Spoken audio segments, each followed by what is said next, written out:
ഇരട്ടിച്ചാർത്ത് മഹാദേവ ക്ഷേത്രം എഴുമങ്ങാട് പുനഃപ്രതിഷ്ഠയും ദ്രവ്യകലശവും 2026 മാർച്ച് 20 വെള്ളി മുതൽ 2026 മാർച്ച് 25 ബുധനാഴ്ച വരെ. നമസ്കാരം. ഓം നമഃ ശിവായ. 25 വരെ നമ്മുടെ ഇരട്ടിച്ചാർത്ത് അമ്പലത്തിലെ ശിവക്ഷേത്രത്തിലെ പുനഃപ്രതിഷ്ഠയും ദ്രവ്യകലശവും നടക്കുകയാണ്. അതെന്താന്ന് വെച്ച് കഴിഞ്ഞാൽ, ഇത്രയും കാലം ഒരു പ്രതിഷ്ഠാദിനം, ദേവന് ഒരു പ്രതിഷ്ഠാദിനം എന്നുള്ള രീതിയിൽ അതൊരു പ്രതിഷ്ഠ ചെയ്ത ദിവസം ഏതാണെന്ന് നമുക്ക് അറിയില്ലായിരുന്നു. അപ്പോൾ ഇത് പ്രശ്നം വെച്ച് കഴിഞ്ഞതിന് ശേഷം നമുക്കൊരു പ്രതിഷ്ഠാദിനം കൂടി ദേവന് വേണമെന്ന് പറഞ്ഞതിന് ശേഷം ആണ് നമ്മൾ പ്രതിഷ്ഠാദിനം എന്നുള്ള ചടങ്ങിലേക്ക് കൊണ്ടുവരാൻ പോകുന്നത്. അതോടുകൂടി ദ്രവ്യകലശത്തോടു കൂടി ദിവ്യനെ പുനഃപ്രതിഷ്ഠ, അതായത് വീണ്ടും പ്രതിഷ്ഠിച്ച് നമ്മൾ ആ പ്രതിഷ്ഠ എന്നുള്ള രീതിയിലേക്ക് അവസ്ഥയിലേക്ക് എത്തിക്കുകയാണ്. എല്ലാവിധ പ്രായശ്ചിത്ത ഹോമങ്ങളും ദ്രവ്യകലശത്തിലൂടെ എല്ലാവിധ ഇന്നേ വരെ ഉണ്ടായ ചൈതന്യ ലോപത്തിന് എന്തെങ്കിലും വഴി ചൈതന്യ ലോപം നടക്കുകയാണെങ്കിൽ അതിന് എല്ലാവിധ നായശാന്തി, ചോരശാന്തി, പ്രോക്തമ്മ, അങ്ങനെ തന്ത്രവിധി പ്രകാരമുള്ള എല്ലാ പ്രായശ്ചിത്ത ഹോമങ്ങളോട് കൂടിയിട്ട് ദ്രവ്യകലശം നടക്കുകയാണ്. ഇപ്പോൾ 25 തൊട്ട് നമ്മുടെ ഇരട്ടിച്ചാർത്ത് അമ്പലത്തിൽ 25-ാം തീയതി വൈകുന്നേരം നമ്മൾ ശുദ്ധി തുടങ്ങുകയാണ്.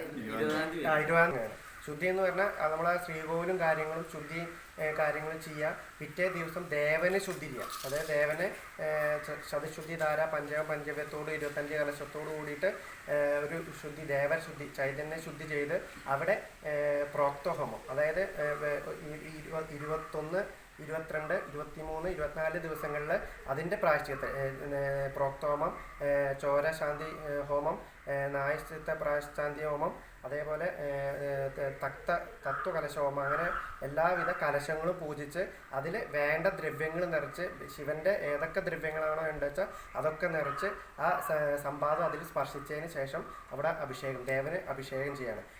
ലാസ്റ്റ് ദിവസം 25 കലശം എല്ലാവിധ ഔഷധ കൂട്ടുകളോട് കൂടിയിട്ട് ഒരു കലശം, ദ്രവ്യ കലശം എന്നുള്ള രീതിയിൽ അത് ആടും ചെയ്യും.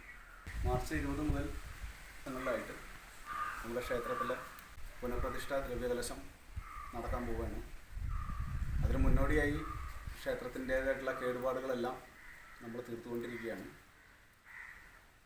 20-ാം തീയതി വൈകിട്ട് മുതൽ 25-ാം തീയതി ഉച്ചവരെ വലിയ വിപുലമായ ചടങ്ങുകൾ ക്ഷേത്രം തന്ത്രി ശ്രീമാൻ വിനീത് കൈപ്പള്ളിയുടെ നേതൃത്വത്തിൽ നടക്കുകയാണ്. എല്ലാ ദിവസവും വൈകിട്ട് കലാപരിപാടികളുണ്ട്. രാത്രി 8 മണിക്ക് തുടങ്ങി 10 മണി വരെ. അവസാനത്തെ ദിവസം നമ്മൾ 8 മണിക്ക് തുടങ്ങിക്കഴിഞ്ഞാൽ ഫുൾ ടൈം എത്ര സമയമുണ്ടോ അത്ര സമയം നമ്മൾ കലാപരിപാടികളുണ്ടായിരിക്കും. പ്രസാദോട്ട് 25-ാം തീയതിയാണ് അവസാനിക്കുന്ന ബുധനാഴ്ച ദിവസമാണ്. വിപുലമായ രീതിയിലാണ് അന്ന് തന്നെയാണ്. അതുകൂടാണ്ട് പ്രഭാസത്യേക സമേതനായ ശാസ്താവിന് വേറെ ക്ഷേത്രം പണിത് അതിലേക്ക് മാറ്റുന്ന ഒരു ചടങ്ങുണ്ട് 25-ാം തീയതി. അങ്ങനെയുള്ള കുറേ കാര്യങ്ങൾ നമുക്ക് ചെയ്യാനുണ്ട്. പുനഃപ്രതിഷ്ഠയും ദ്രവ്യകലശവുമായി ബന്ധപ്പെട്ട കാര്യങ്ങൾ അത് വേണ്ട രീതിയിൽ ഭംഗിയായിട്ട് നിർവഹിക്കുന്നതിന് അതിന് പിന്നിൽ സാമ്പത്തികമായ വലിയൊരു കാര്യമുണ്ട്.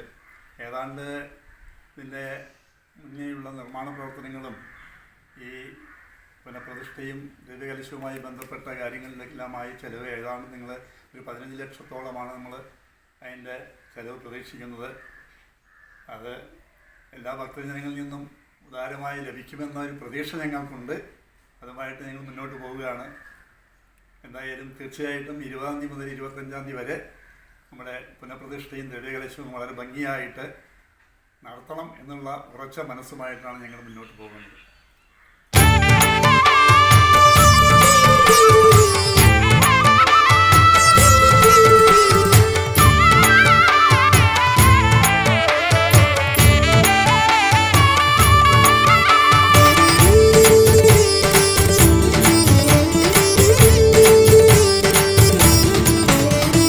ശിവായ നമ ഓം നമഃ ശിവായ.